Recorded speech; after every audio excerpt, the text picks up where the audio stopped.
రేవంత్ అన్న దావోస్ వెళ్తుండంట కదరా.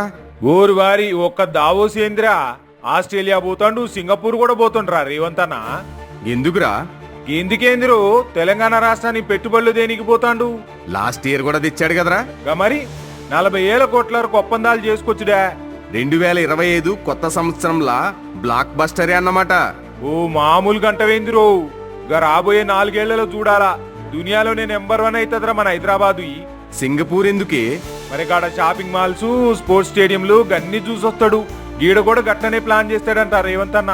మరి గా కేటీఆర్ కొడుకేందిరా, 10 ఏళ్లు అంతన్నాడు ఇంతన్నాడు, ఎక్కడేసిన గొంగలు అక్కడే ఉండే. మరంతే, ఈడ కంపెనీ పెట్టాలంటే మరి బీఆర్ఎస్ ట్యాక్స్ కట్టాలనే, గందుకే ఓడు రాలే. ఇప్పుడు ఎవరైనా చేస్తే రేవంత్ అన్న తొక్క తీస్తాడు. మరి ఏమనుకున్నావు, కాంగ్రెస్ పాలన మజాకా?